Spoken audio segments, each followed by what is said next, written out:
Okay. Mwaraho mwiriwe mwamutse byose bitewe naho bitewe naho igihe waryamiye tariziti waza ngo uyu munsi noneho nzanye iki ko nzanye amagambo menshi kwibasira Gen Z ubundi washyize biriya Z generation Z ni nimwe banyuma abana banyu bizagenda bite kwanza ntago mbizi Gen Z generation Z ariko nawe ngo nzanye babiri utuntu ntarinzi ndamya ko abantu nka 50 hejuru ya 50% muri ko ari generation Z baho gusa ari Gen Z gusa iyo nayo kandi ntago muzi ngo ni ibyaryari hari n'umuntu wo ugira ngo ayirimo kandi yarayivuyemo generation Z ari okay n'abayirimo bita ko n'abatayirimo bita ko aba Gen Z mwaramwaye kamanze mba kupita ka comparison gatoya kwanza generation ubundi hari X Y na Z akaba n'indi yamanje abantu bakiriho ni baragereranyije baby boomers generation zatanye ubundi hejuru ya 45 baby boomers ni abantu bavutse kwera 1946 kugeza 1934 mumbaze rero mu kubuminga kwizo baby ahantu hajemo gen atangira gushyiramo ama generation atangira X ariko menya bihurira na bya indi bavuze ko isi yenda kurangira ubu ngubu yize dio shamba zayi isi muzayirangiza ariko simbihamya to uri kubyara bana banyu ngo nimba bazitwa generation ZA nimba ari Z1 no sure generation X sasa 1965 nibwo yatangiye igeze 1980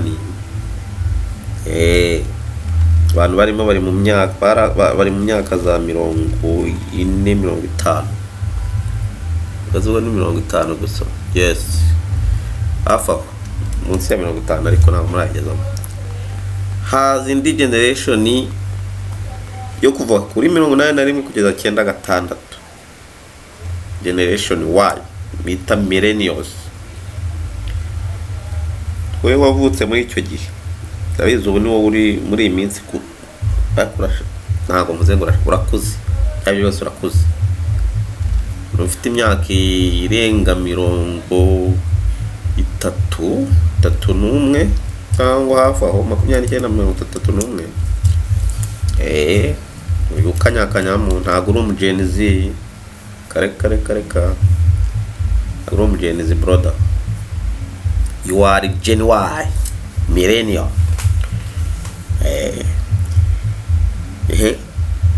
sasa rero Gen Z za nyazo 1997 ejo bundi kugeza 2012 mwebwe ni mwebwe ngiye kwibasira sha ibintu mwazanye ariko nta nubwo nanabarenganya eze mwavutse nibwo telefone zari ziri kuza mu Rwanda ubwo ni ibintu byinshi telefone zari ziri kuza mu Rwanda internet nabwo nkeya yari ahantu hake abantu muri iyi myaka mwari muzi internet muzambaze muzanyandikire twakoreshaga ibyo bitaga ordinateur Win X none ngo muri Windows 7 11 12 Windows ati no ariko nabyo rero Gen Z zanjye rwose munyihanganire ngiye kubavugaho tuntu tungahe uyu munsi kugira ngo ntarambirana ndabavugaho tuntu 1 2 3 4 ndabavugaho 7 kwanza si 9 7 n'ubundi 7 akantu ka mbere ba Gen Z banjye umuco si ibintu byanyu pe, umuco rwose. Umuco byagenze bite? Ni uko utawumenya, ni uko utawiga, ni uko ubyica mubishaka, ni uko udohoka kw'ababyeyi, ni uko udohoka kw'abatureberera. Ibintu byagenze bite kweli? Baraza kunyihanganira organize abisho, ntabwo njye babwiye ngo bayihuze n'iyi generation. Cyokora baba hari ibyo mwahinduyemo, ariko ntikabura, ariko ntacyo bababujije kuvuga ku bantu. Ibyo ahubwo se abavugaga ku bantu barabiretse? N'ubundi ko njya kumva nkumva ko batujije kuvuga ku bantu ngo ariko ngo we runaka ngo ufite strong kweli. Noneho byahindi by'umuco navugaga, musigaye imvugo mbi, imvugo nyandagazi menya yarabaye ibintu bisanzwe, ndetse ko n'aba consumer natwe ari cyo kimwe. Umuntu avuga imvugo nyandagazi, reka nyite gutyo kuko niko ikinyarwanda ivuga, ikagusetsa. Umuntu akakuvugaho ibintu bikagusetsa. Baho urugero, Austin yigeze kuvuga ukuntu umukobwa we yanga Dani Vumbi kubera ya ndirimbo yavuze ngo Austin umwana mubi. Mwana ibyo bintu ntabwo yazi ko ari indirimbo y'iki, ariko gute umuntu avuga ngo papa daddy ni umwana mubi, sibyo? Urumva ko kana kandi ndabyo neza ko umwana na no wenda nimba baranamusobanuriye nubwo yabyumvisha, ariko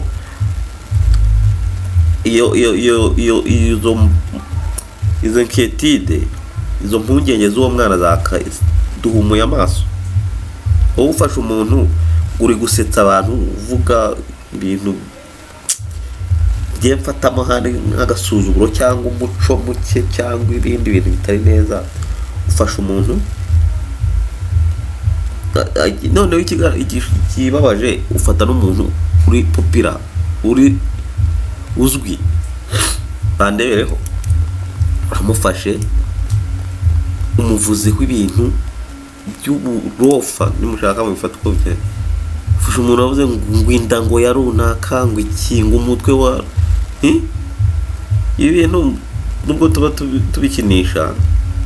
Ntabwo muzi story y'umwana ise yarakoze jenoside, nyuma yaho akimuka akajya ahantu batamuzi, n'inkiko gacaca ntizimenye ibyo ari byo. Umwana akajya aca ku byapa biriko kwamagana jenoside, akavuga turiya ni papa, bakajya bavuga ngo umwana ntabyo azi. Umuntu umwe niwe wabishyizeho umutima, aravuga ati katugende kureba, asanga umusaza yamaze abantu ku mabariyeri uretse ko yari yarimutse. None bazi ibyo bintu hari hashize imyaka myinshi, uwo mwana yavutse na nyuma y'uko ibyo biba, ko yarebye se aravuga turiya ni papa. Bazi none ibintu byo kuri internet, sibyo? Ibi ntabwo bisibama, ntabwo mujya mubona udufoto tw'abasitari ba kera tutari tunazi, ntabwo bisibama ibi ngibi. Ushobora kubisiba online, ariko hari abantu bakifite muri telefone zawe, isariya yose bazabizana. Noneho na bajeni zina nababwire, uriya hari ibintu muba nyine ni iby'aka kanya, sinzi niba mwabitekereje, ariko ibi bintu mukora muvuga nyine ngo ni ukubona views, ni ugukorera amafaranga yewe ubu y'aka kanya. Buriya hari position itakwicazamo pe, hari akazi utabona nubwo byagenda gute, kuko ibi bintu ntabwo wazabisiba, sibyo?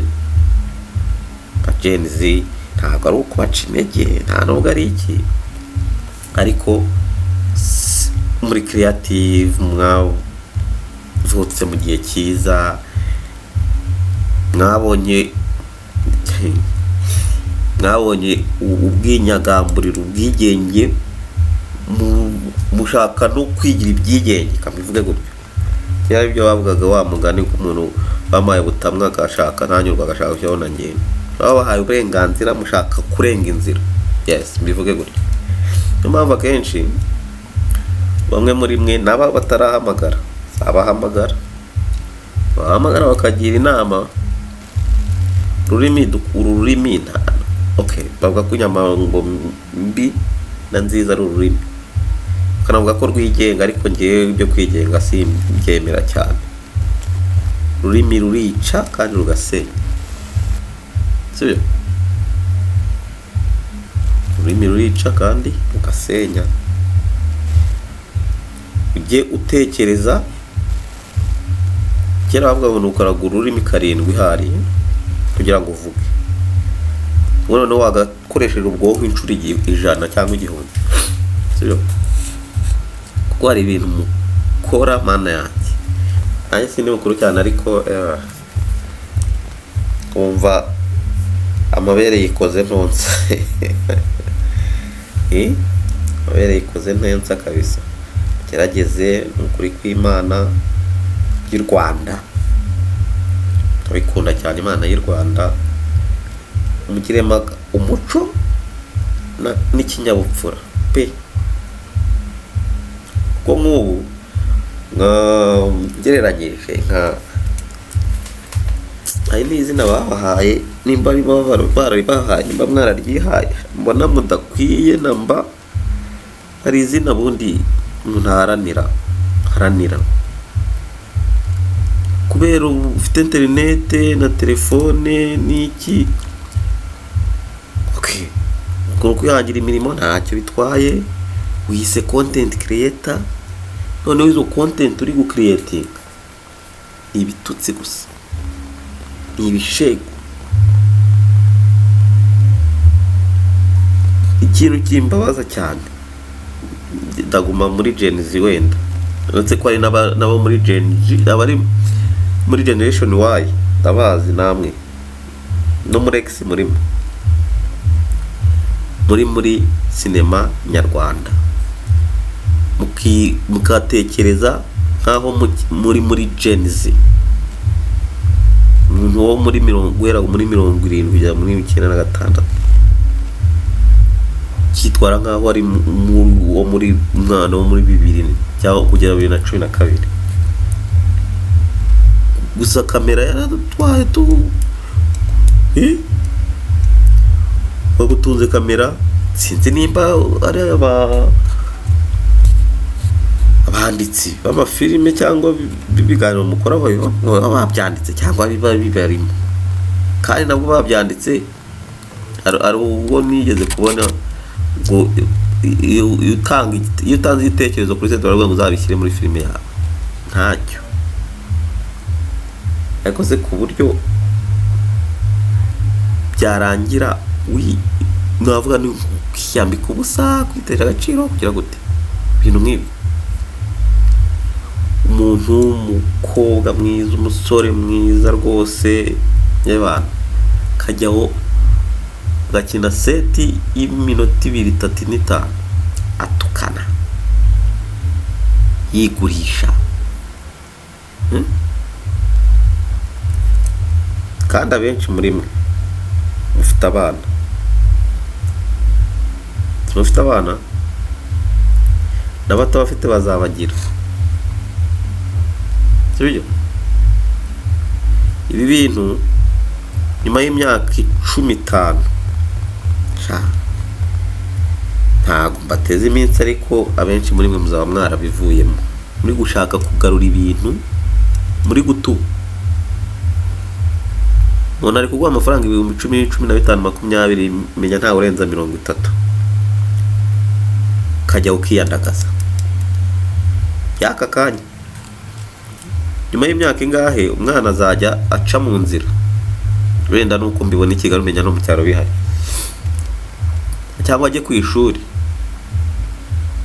Umwana w'umusitari ajya mama wawe ni wa wundi hano muri seti wari umeze gutya, yambaye kajipo kameze gutya, bakubita ku kibi. Ishyire mu mwanya w'uwo mwana ipfunwa azaba afite, sibyo? Nawe kandi uzarebe filime yitwa, ntabwo ndi kwibuka neza, filime umumama yakinaga filime z'urukozasoni kera, sibyo? ahura n'umugabo nawe w'umuyobozi mu ndege, akabona aramuzi ariko akamushidikanyaho, arabivumbura, ashaka kugarura ya mateka ya kera. Umugore yarabyaye, yashatse umugabo, yashinze urugo, aratuje, agarura ya mateka ya kera. Brothers and sisters, nubwo bamutabaye, ariko kuri icyo kintu uhite wishyira wowe mu mwanya w'umwana wawe n'ahazaza hawe, ahazaza hawe wowe. Kandi ikibabaje, aba izo script nimba ari nabo baziba, ntabwo ibyo bintu babikina. Umve ya kuntu ya bwa bukoroni turimo, ntabwo babikina, arabizi biri imbere. Izo content creation zanyu zidafite inyigisho zaho ngiye biriya migitame muke ndamuke, sibyo? Muri guhemukira abana banyu, muri guhemukira urubyiruko, muri guhemukira hazaza h'igihugu. Oya, igihugu reka gikuremo, ariko n'ubundi ntagikuramo ahazaza hisi, kabyite hisi. Kuko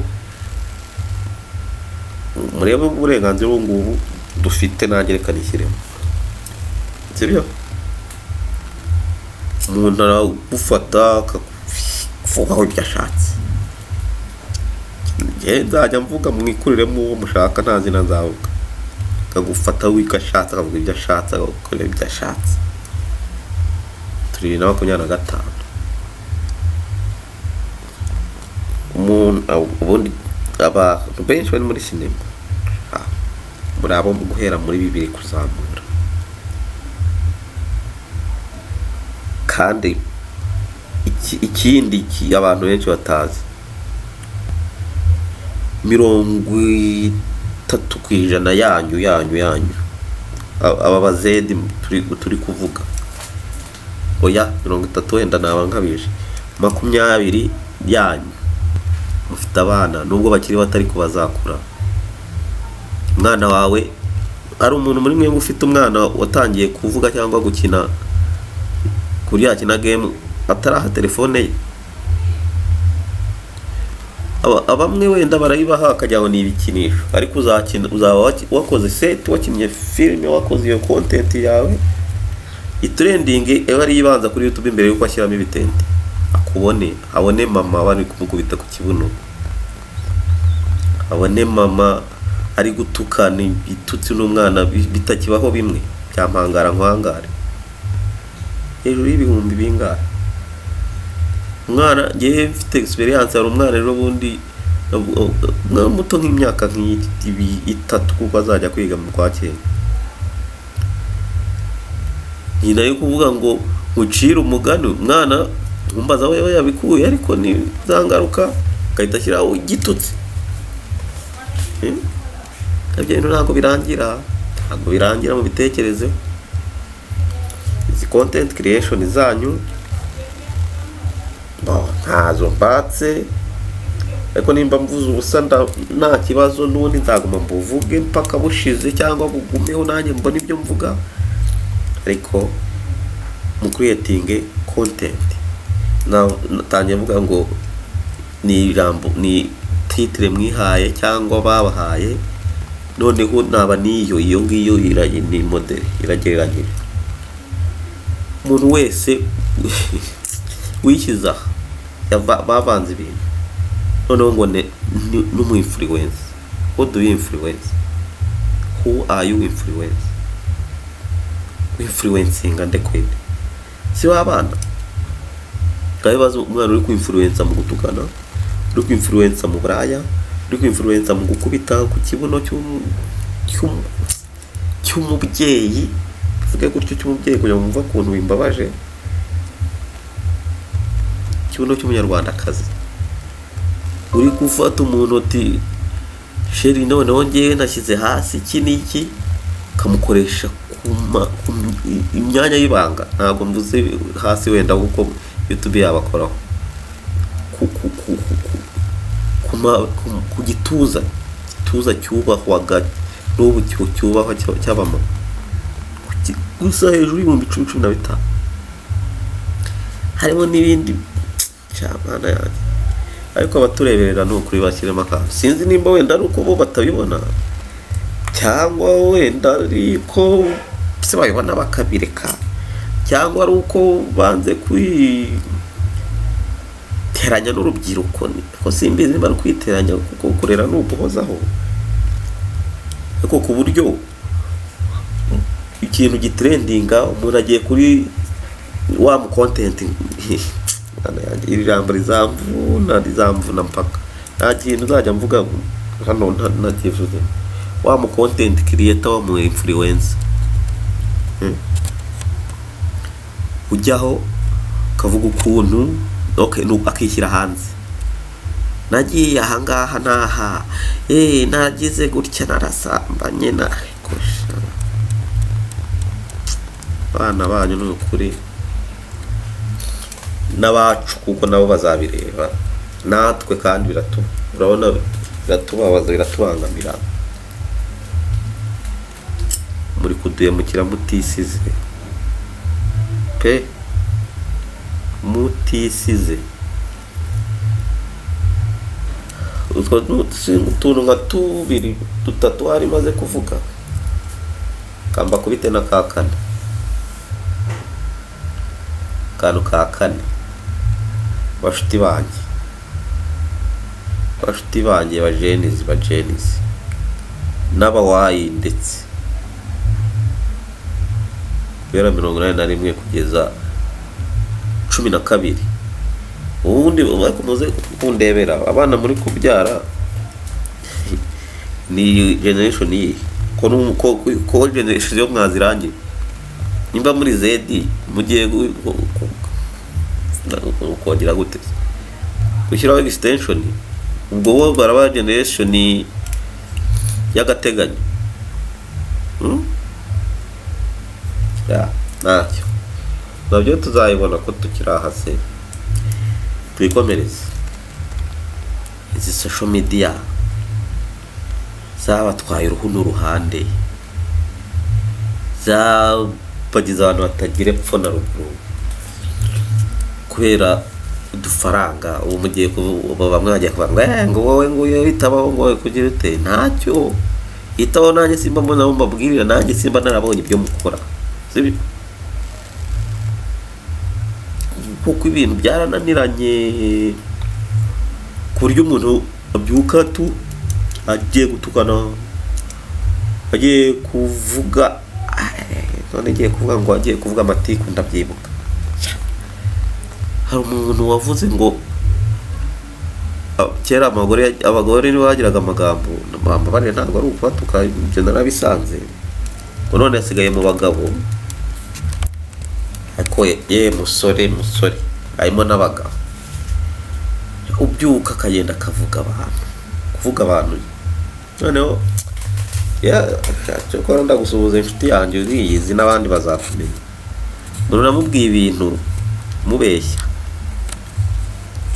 ari ukumwikiza kuko twari kumwe, mbona ibyarimo ntago bihura n'ibyo ndimo, nimukajya ahandi hantu hiraho ikibazo. Gitondo namamagaye kugira ngo yumve ko ntamutaye, navuga nti mane dore nagize gutya nkorera utuntu nk'utu none nkagiremo ibibazo. Byabaye ikiganiro. Umuntu aho ugeze hose iki kibazo wagize ni iki, ninde wababwiye sato yani nine nibyo nti wababwiye se ubwo ntabwo mwizenitse. Ariko kubura uko yabona ukuburi icyo umuntu akora, ariko ntabwo ari ukuba cyabuze. Menya hazamo na ndangagaciro, kandi twese turazifite, uretse ko hari navuga ngo iyo zitakaye nta hantu zigarurirwa. Ariko abo iyi message izageraho, contribution yawe irakenewe, uruhare rwawe rurakenewe kugira ngo ibintu guhagarara ntibishoboka, byibuze bigabanuke cyangwa biguma aho biri, bitaguma gusakara. ibintu mbivuze uyu munsi 2025 hagati mu mwaka 2025 kwa gatandatu 2025 iyi tariki muri makingi ndaza mbabwira ibi bintu bisubiremo mbabwira noneho intera bizaba bigezeho niba byagabanutse cyangwa yakoze ibindi birenze ibyo 2026 ndewe ndababwira. Yego social media yabaye akazi, yego pe, ariko dukora akazi tunatekereza ejo hacu hazaza. Se nk'ubu ntacyo byose bibaho buriya uravuga ngo nta kibi tagira iherezo. Nk'ubu ko abantu bamwe twabaye abanebwe nanjye ndimo ubu ni reba iminota nicaye ndi kuvuga ariko ako kazi karabuze nanjye ubwo reka nkihimbira.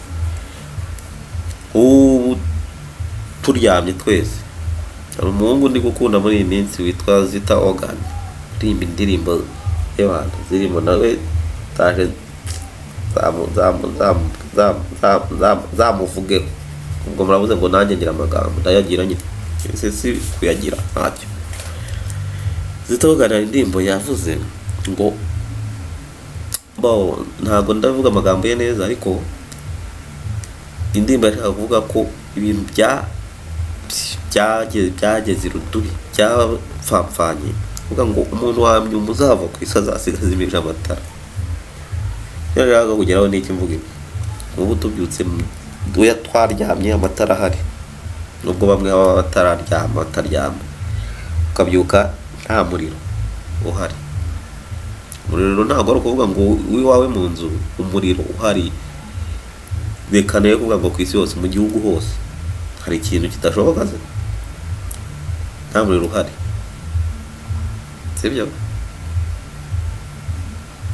Ngiye kuvuga ngo ntibari guca imodoka z'amashanyarazi za essence kuzo ko zanduza ikirere nabyo ntacyo nubwo nazo zahaguma izo amashanyarazi zirahagaze niza essence ntazo ko byaye nakoze zirahagarara kuko station zikora kubera umuriro. Mbwira tuvugirije ukuri nta telefone nta muriro nta internet ntaki mbona muri iyi minsi dushingiye ku bintu nka 3 cyangwa 4 kabisa biterwa n'umuntu awari cyangwa iki ariko ndabizi ko ari iki kintu 3 cyangwa 4 urashaka ibyawe ubona wendereje hibeshye kimwe kigahagarara cyangwa byose bigahagarara. Mbwira indi minsi yawe 5 imbere byagenda gute. Yes karako k'uyu munsi abagenizi dore ndabihaye ariko nanjye ndavuza kandi kantu kanyuma generation nta nubwo ari akanyuma kwanza karabanziriza akanyuma generation Z imwe natwe generation Y na bamwe bo muri X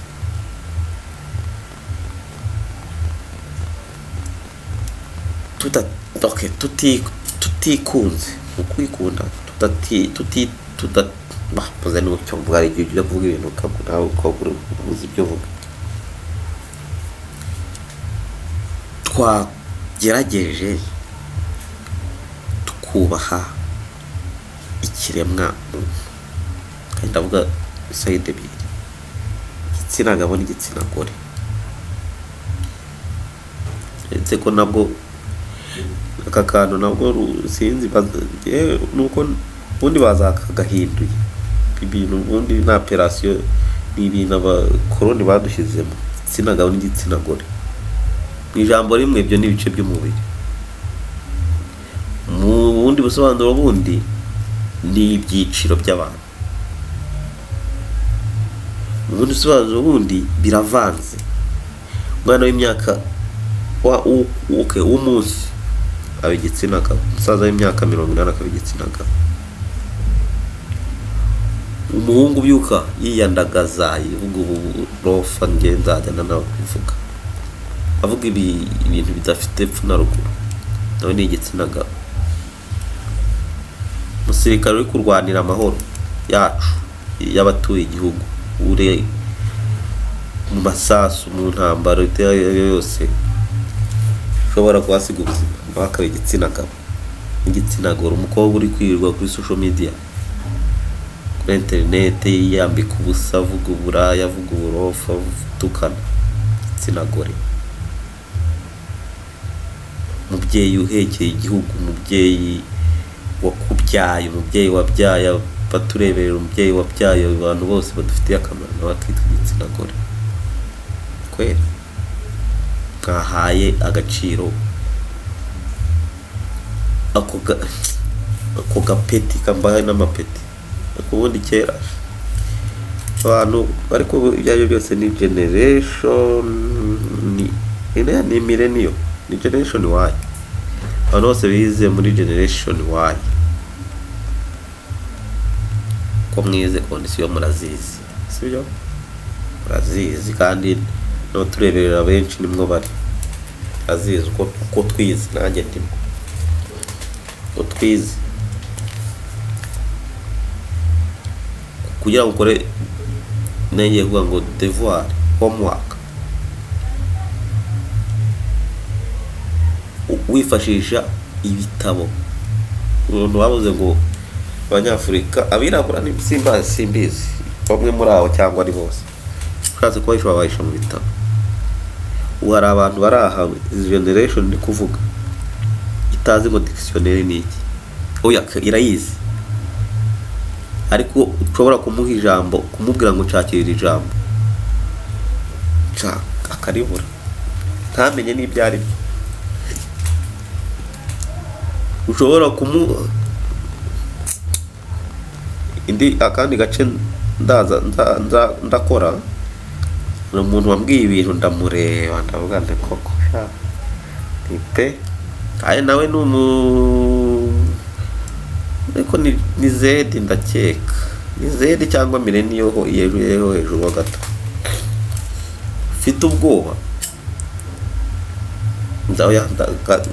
ndabishyira mu kiganiro cy'ejo cyangwa ejo bundi kangaruke hano ikintu nari nzamuye cyo guha agaciro icyo gabona gore kabivuge gutyo gabona gore muha agaciro. Yemwe ba Gen Z zimwe mana yanjye ubu ngubu akantu kansekeje ndetse kanambabaje kakananira gutekereza cyane ukumwirwa kuri social media ndetse ko byatangiye kera ko ntabwo umenya ari muri iyi zedi aho bavuga ubusugi bwabaye icyaha. Urabaza ngo uri isugi iwacu ngo kubura isugi ngo wanyu baba baroga muri iyi minsi oya hashize n'indi minsi isugi ni umuntu wese mutararyamana nabyumvishe. Ubu noneho isugi umukobwa sibwa bari umukobwa abakobwa ntabwo nzongera kuvuga ngo ni umugore.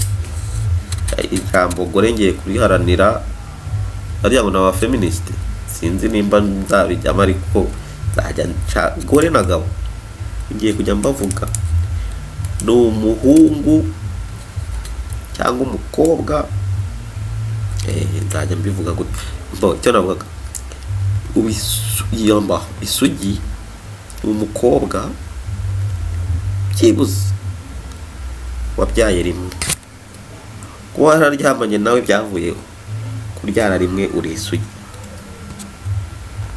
kandi nibyo byeze pe kubyara ntabwo bikiri ibintu byatanje kare si kubyara si ukubyara mukororoka twuzura isi ariko isi ubundi babaye tuzura ni abantu bari babiri uretse ko ntazi n'ababyanditse aho bari ngo buzure isi babiri bageze muri miliyari 50 none ngo buzure isi ariko byari kuko harimo bamwe byanze byatunaniye kubera iki ntabwo ari ukutunanira njye mbona ari ugushaka kw'Imana kuko agende nkavuga nti niyo runaka abana sinzi wenda ubu sinzi ariko simbabwiye ngo imyaka 10 sawa iri 10 yeni zimwe namwe sinzi ubwo bwaza bagezeho ZY cyangwa ZA zaba mureba niba dashyiraho limit umwe babiri kuko abantu bazaba bari hanze bari abantu bazaba babareberera uzi ko nzaba mbareba nanjye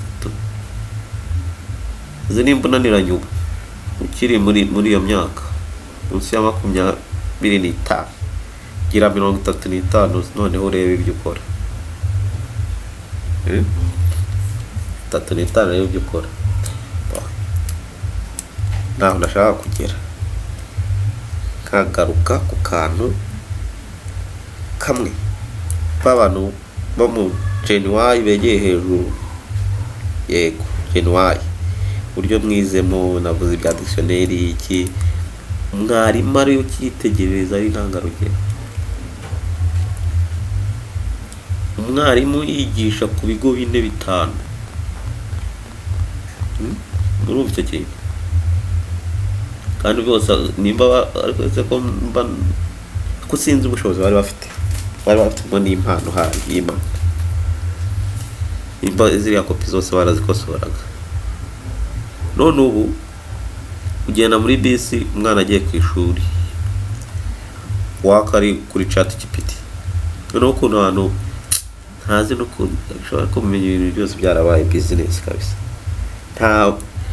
ni barahari ariko abarimu bari passion bigisha uko babikunze ni bake abantu mwese ubundi hari ibintu bita umwuga iyo kwiga umwarimu ntabwo ari akazi ufite zanyu umwarimu ntabwo ari akazi igisirikare si akazi ni umwuga ni umuhamagaro ni iki birenze ibyo bikuru bikunze sibyo noneho bihita bihukira muri 30-40% ryabo bari muri ako kazi abenshi ababigize umwuga ntabwo mbavugaho pe mukomerezaho mu sibe na gap zabo bantu ababigize akazi babigize akazi nkagize ubwarimu akazi kurera igihugu akazi kurerera abana erega nubwo uri kumurera kubishaka bitewe n'inyungu runaka ariko uko byahenda kose wawe azamuca imbere ibyo umuho azamuha ibibi kurusha ibyo uri kumuha azamuha ibibi cyane kurusha ibyo wowe uri kumuha sibyo kanigarukire ku byo navugaga byabize muri iriya myaka abatureberera nimba hari icyo bizasaba muzagerageze iri torero ryari ryaje pe ari ryo rifite navuga umurongo mwiza ariko ntabwo navuga ngo mwariciye amazi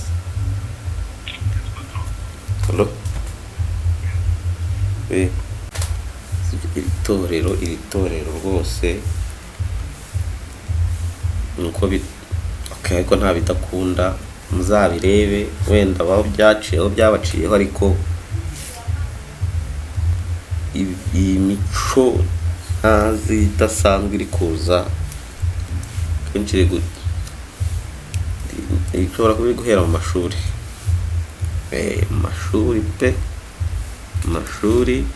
no muri sosiyete abana sinzi ni humba ni muto ahantu bajyanaga abantu bajyaga muri kaminuza nyine itorero hamwe muri aho ntabwo ntibuka mbaye butabaye sinzibuka ariko n'ubu ngubu kandi inkomeza bigwi cyangwa imbanza bigwi hari abantu bajyaye abana bavuye hanze yes nubwo bafata icyumweru wenda n'igiki bibiri bakajyana y'abana baba James mbite gutyo abana bari kurangiza ubwo bari kurangiza ntabwo ubwo bari hejuru ya James ko urareba umwana yavukiye mu cyaro yiga mu cyaro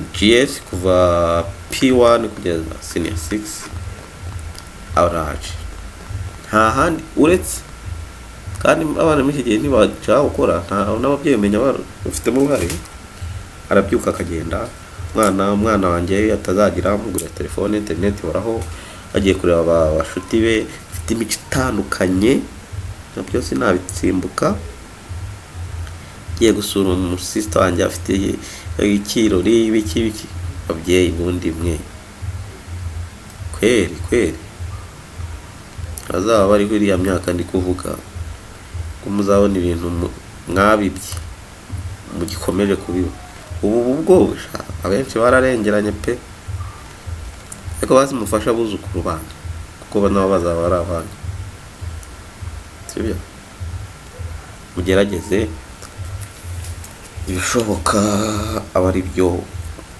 bishyira mu bikorwa sibyo tusigasire ahazaza h'igihugu cyacu hazaza hisi ntabwo ari igihugu gusa ni isi muri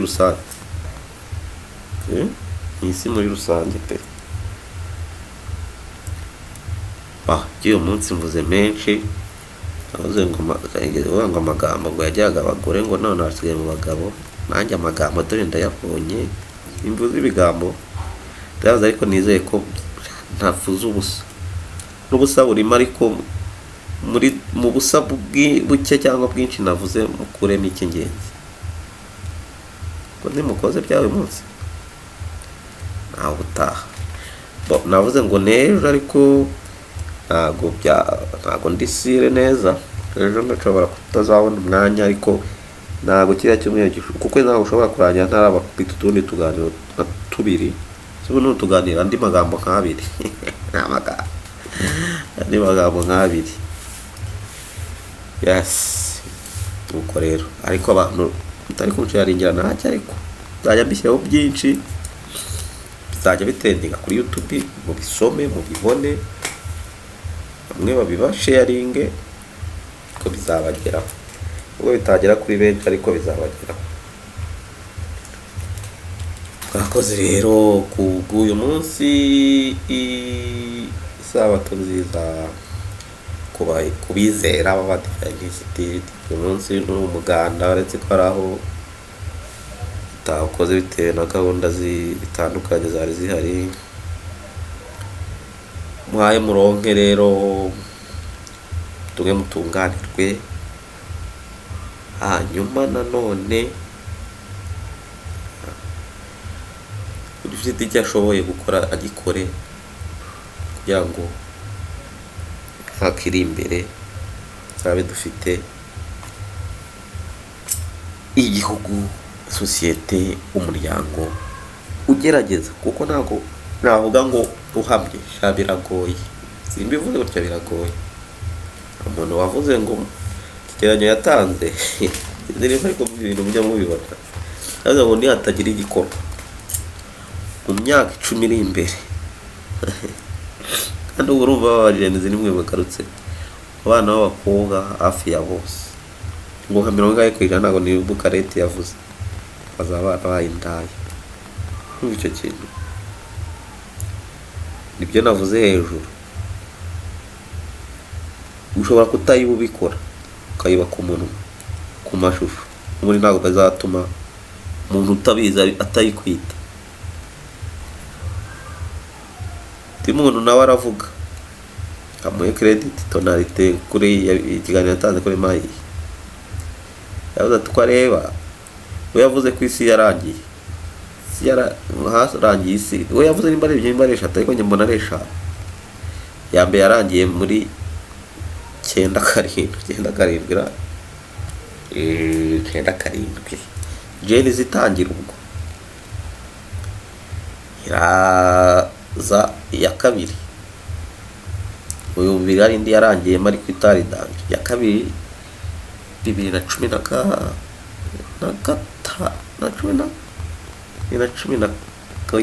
yes, ubundi iyi myaka ya jenizi yose bibiri oya shabi nka 2008